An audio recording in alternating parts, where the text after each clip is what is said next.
सब थाली पीट रहे थे। थाली ये ऐसे ऐसे देखे होंगे, गर्लफ्रेंड बदल लिए हैं। कितनी भद्दी मजाक है। महिला की यही इज्जत है, यही मान सम्मान है। 2014 में आपको गैस सिलेंडर कितने में मिल रहा था? 400 में, आज 1200 में मिल रहा है। पेट्रोल कैसे मिल रहा था? 60 रुपये, आज 110 रुपये मिल रहा है। CNG पहले 38 रुपये मिलता था, आज मिल रहा है 70 रुपये। बुलेट ट्रेन कहाँ दौड़ा लेंगे? यहाँ जो प्राइवेट ट्रेन जो चल रही है वो घाटे में चल रही है भाई। सलाम, नमस्ते, सत श्री अकाल। मैं हूं शहनवाज आलम और आप देख रहे हैं भारत टाइम्स न्यूज। दिन ब दिन हमारे देश में महंगाई आसमान छू रहा है। 2014 में माननीय प्रधानमंत्री देश के प्रधानमंत्री बने। जब चुनाव हो रहा था, चुनाव के दौरान उन्होंने वादा किया था कि हमारे देश से वो बेरोजगारी को दूर करेंगे, महंगाई को कम करेंगे। यहाँ तक कि उन्होंने ये भी वादा किया था कि हमारे देश का जो काला धन है स्विस बैंक में है, स्विस बैंक का जो काला धन वापस लाएंगे और हर भारतीय के खाते में 15-15 लाख रुपया आएगा। और यही उन्होंने बेरोजगारी को दूर करने के लिए, भ्रष्टाचारी को दूर करने के लिए उन्होंने नोटबंदी भी की। लेकिन इससे क्या फ़ायदा हुआ, क्या नहीं हुआ, और चर्चा करने के लिए हमारे साथ राजद के सच्चे सिपाही एहतशाम अली भी हमारे साथ मौजूद हैं। अब चल करके उनसे हम बात करेंगे। सर, बहुत बहुत स्वागत है। बहुत बहुत शुक्रिया सर। 2014 से पहले प्रधानमंत्री नरेंद्र मोदी जी उन्हें वादा किया था हमारे सरकार में अगर हमारी सरकार बनती है तो बेरोजगारी दूर होगी, महंगाई कम होगा और जो स्विस बैंक में जो हमारा काला धन है वो लाएंगे, सभी के खाते में 15-15 लाख रुपया आएगा। क्या लगता है कि ये प्रधानमंत्री का जो कॉल था वो कितना सफल हुआ? महंगाई दूर हुई है या नहीं हुई ये तो हमारी जनता बताएंगी ना। मैं खुद इससे पीड़ित हुई हूँ, ये पूरी आवाम हमारी पीड़ित है। और रही बात कि मोदी जी हमारे बहुत ऐसी चीज बोले थे, बहुत, ये नहीं कि एक यही चीज बोले कि महंगाई दूरी होगी। भाई किसान की आय 2 गुना कर दूंगा, भाई कहाँ गया वो? स्विस बैंक से सारा पैसा लाएंगे, बहुत अच्छा सवाल किया। स्विस बैंक में आज का रिकॉर्ड देखिए और 2014 से पहले का रिकॉर्ड देखिए, बढ़ोतरी कितनी हो चुकी है। ये किसका पैसा जा करके वहाँ? और रही बात बीजेपी के गद्दावर नेता लोग, ये हर 1 महीने पे क्यों जाते हैं विदेश घूमने के लिए? अभी आए विजय वर्गीय। महंगाई कम हुआ? एक मिनट सर, मैं बात आता हूँ महंगाई पे। विजय वर्गीय जी अभी आए हैं विदेश से यात्रा करके, विदेश से यात्रा करके वो खुद बता रहे हैं। उसका क्या स्टेटमेंट दिए हैं बिहार की सरकार बनने पर कि गर्लफ्रेंड बदल लिए हैं। कितनी भद्दी मजाक है। महिला की यही इज्जत है, यही मान सम्मान है। यही मान सम्मान देने की बात करते थे प्रधानमंत्री जो मोदी जी। ऐसे ऐसे तो क्या बोलो, ऐसे ऐसे तो यहाँ इनके नेता बोलते हैं। अब आते हैं मुद्दे पे, जो आपकी महंगाई। हाँ ठीक है सर, महंगाई किस चीज पे नहीं है? 2014 में आपको गैस सिलेंडर कितने में मिल रहा था? 400 में, आज 1200 में मिल रहा है। पेट्रोल कैसे मिल रहा था? 60 रुपये, आज 110 रुपये मिल रहा है। CNG पहले 38 रुपये मिलता था, आज मिल रहा है 70 रुपये।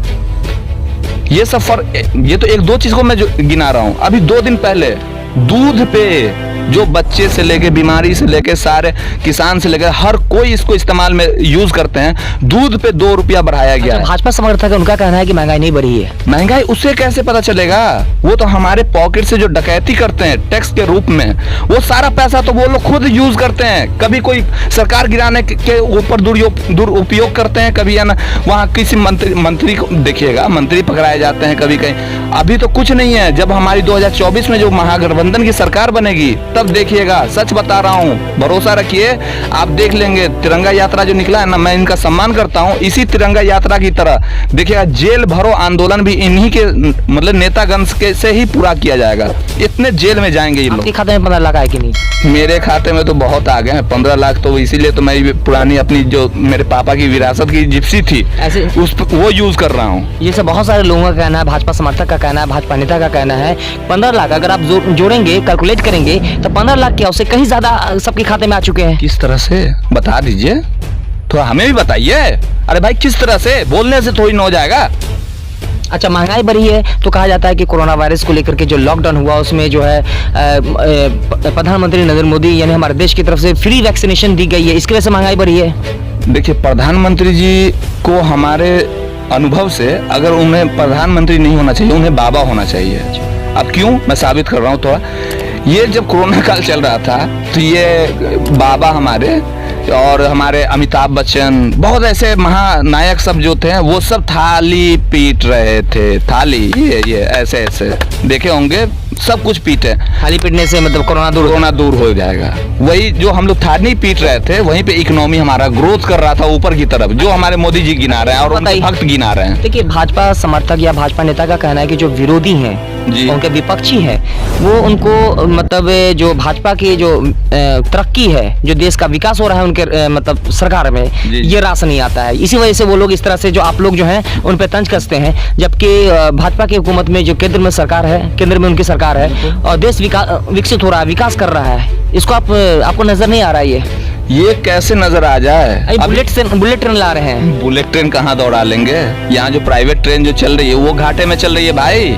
प्राइवेट करने के बाद भी घाटे में चल रही है। क्या आप तर्क देंगे? पहले तो बोलते थे कि प्राइवेट करने के बाद हम बहुत ग्रोथ करेंगे, अच्छे से मतलब हमें सब फैसिलिटी मिलेगी। कहाँ चलेगी फैसिलिटी? ट्रेन चलने के लायक नहीं है, बुलेट ट्रेन चलाएंगे? ये फालतू का।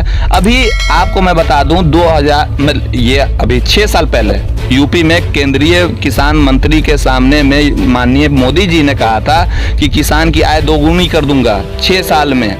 ठीक है, कहा था 75वें स्वतंत्रता दिवस के अवसर पे ये आपको मिलेगा तोहफा। मिल गया सब किसान भाइयों को तोहफा मिला आप लोगों को। उसके बाद आज क्या वो कह रहे हैं कि जल संशोधन वाला कार्यक्रम को मैं 8 साल में पूरी करूंगा। अरे भाई, मेरे एक भी वादा तो तुम अभी तक पूरी नहीं किए। अब किस मुंह से तुम वादा कर रहे हो कि भाई आगे मैं वादा पूरी करूंगा? ये तो जनता हमेशा ठगने का काम किया है। हमेशा जनता अपने आप को ठगी हुई महसूस कर रही है। 2014 में केंद्र में भाजपा की सरकार बनी, अगर वो अच्छा काम नहीं किया तो 2019 में फिर जिन्हें जनता क्यों चुना? देखिए, वो अच्छा काम नहीं किए हैं। मैं आपको मैं बता रहा हूँ कि इनके साथ जो पहले ही बार 2014 में चुन करके गए थे सांसद, 180 दागी सांसद हैं। आप समझ सकते हैं, जब दागी सांसद जब चुन करके गए हैं तो उनके सामने में तो किसी भी झूठ को सच करना कितना आसान हो जाता है। और बीजेपी के पास वो मशीन है कि यहाँ कोई भी दागी नेता जाते हैं वहाँ तो एकदम फ्रेश हो जाते हैं। अब बिहार से राजद युवा नेता है जी, और महागठबंधन का एक सहयोगी दल है कांग्रेस। केंद्र में भी एक बड़ी पार्टी थी कांग्रेस, एक बहुत बड़ी पार्टी थी बिल्कुल, और अभी भाजपा है। कांग्रेस दूर दूर तक नजर नहीं आती, हर जगह आप देखेंगे तो कांग्रेस का सफाया होता नजर आ रहा है। सफाया नहीं हो रहा है। आप क्या हो रहा है? आप देखिए, नजदीक से देखिए, सफाया नहीं हो रहा है। ये चाटुकारिता हो रही है। ये अब एक चीज बताइए, आप राजा के खिलाफ कोई भी मतलब कि कोई व्यवसाय करने वाला बंदा जा सकता है?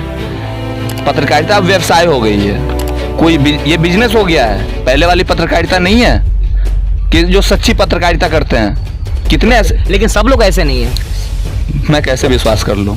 मुझे विश्वास दिलाइए, मुझे विश्वास दिला दीजिए, एक तर्क के साथ विश्वास दिलाइए ना कि सारे पत्रकार ऐसे नहीं हैं। तो क्या आप नेतागिरी करते हैं तो क्या आप अपने लोभ के लिए, लालच के लिए नहीं कर रहे हैं? बिल्कुल भी नहीं। साबित कर दे कोई। मेरी 2 पीढ़ी खत्म हो गई है पॉलिटिक्स में, लेकिन आज तक एक धब्बा नहीं लगा। हम लोग इस विचारधारा को आगे बढ़ाएंगे। ये तो सभी लोग कहते हैं, आप युवा हैं, अभी आपको राजनीति करनी है तो आप तो कहते हैं। सर मैं तो अक्सर कहा जाता है कि जितने भी है, चाहे मुखिया का चुनाव लड़े या एमएलए का चुनाव लड़े, चुनाव में इलेक्शन के टाइम में वो वादा करते हैं कि मैं ये करूंगा, आपसे बराबर आपकी समस्या के लिए आपके घर पे आऊंगा, मिलता रहूंगा, लेकिन जैसे चुनाव जीतने के बाद जो है जनता को तलाक मारते हैं, एक जनता को देखने मुड़ कर भी नहीं देखते हैं। देखिए, वो धोखेबाज और अनएजुकेटेड लोग करते हैं जो मुड़ के नहीं देखते हैं। हम लोग पढ़े लिखे लोग हैं। और रही बात कि मैं इंजीनियर हूँ, जब मैं अपनी सैलरी छोड़ करके आ सकता हूँ, यहाँ जॉब को छोड़ करके आ सकता हूँ। आज के डेट में जॉब मिल नहीं रही है मोदी जी के ज़माने में, ठीक है, लेकिन मुझे जॉब थी, लेकिन उसको छोड़ करके मैं यहाँ पे आ गया। ऐसा भी तो हो सकता है कि वहाँ पर जो सैलरी है उससे नहीं, ऐसा भी तो हो सकता है कि उससे ज़्यादा कमाने की लालच होगा कि नेतागिरी करेंगे तो ज़्यादा से ज़्यादा लूट पाएंगे। कैसे लूट पाएंगे बताइए तो सही। मेरी 44,000 रुपया सैलरी थी, 50,000 रुपये करंट में। आप यहाँ पे लोकल में है ना, आप 50,000 रुपये मैं सैलरी कैसे पर मंथ कमा लूंगा? क्यों? और रही बात कि मेरे दादा, मेरे पापा, मेरे पिताजी जो मोहम्मद बाबर अली में, मेरे दादा मोहम्मद हारून मुखिया, मेरे एक और पीढ़ी, उनको भी लोग सब जानते हैं अलीमुल्ला ठेकेदार के नाम से। भाई 3 पीढ़ी का नाम बता दो, तीनों पीढ़ी के ऊपर एक भी धब्बा नहीं है। मैं अपनी विचारधारा साफ करके चल रहा हूँ। मैं इस विचारधारा को पूरे समाज के सामने लाना चाहता हूँ। क्या लगता है कि आपकी जो 3 पीढ़ी हैं वो काफी मतलब साफ छवि के लोग थे? आप चौथे जो हैं, आपकी जो पीढ़ी होगी, आपने साफ छवि रख पाएंगे अपने आप को? बिल्कुल रखेंगे। बिल्कुल रखेंगे, इस पे मैं आपको पूरा भरोसा दिला सकता हूँ, क्योंकि हम लोग एजुकेशन इसीलिए लिया है कि भाई मैं एजुकेटेड रहूँगा। अगर मुझे बाय द वे अगर कुछ प्रॉब्लम भी आई तो मैं अपनी जॉब करके मैं अपना पेट भर सकता हूँ, अपने माता पिता को खिला सकता हूँ, 2 वक्त की रोटी तो खिला सकता हूँ। बहुत बहुत धन्यवाद। अभी हमारी बात हो रही थी राजद के युवा नेता एहतशाम अलीमी से बातचीत हो रही थी, जिन्होंने कहा कि जब से केंद्र में भाजपा की सरकार आई है महंगाई बढ़ी है। 2014 में जो गैस की कीमत थी 400 थी, अभी जो है करीब 1200 रुपये मिलता है। पेट्रोल की कीमत 60 रुपये थी, अभी जो है 110 रुपये मिल रहा है। तो महंगाई दिन ब दिन बढ़ती जा रही है, बेरोज़गारी बढ़ी है। ऐसे तो ये खुद जो है एक जॉब कर रहे थे और जॉब छोड़ करके बिहार आए हैं राजनीति के लिए। इन्होंने जो कहा कि ये जनता की सेवा के लिए आए हैं, इन सभी बातों पर आप लोगों की क्या राय है, कृपया कमेंट करके हमें ज़रूर बताएं। अगर आप अब तक हमारे चैनल को सब्सक्राइब नहीं किया तो हमारे चैनल को सब्सक्राइब करें और बेल आइकन को दबाना ना भूलें, ताकि जब भी हम नई अपडेट लेकर के आए उसकी नोटिफिकेशन सबसे पहले आप तक पहुंचे। अगर आप हमें फेसबुक पेज पे देख रहे हैं तो हमारे फेसबुक पेज को लाइक और फॉलो जरूर करें। अब तक के लिए बस इतना ही, फिर मिलेंगे एक नई अपडेट के साथ। भारत टाइम्स न्यूज़ में बने रहने के लिए बहुत बहुत धन्यवाद। जय हिंद, जय भारत।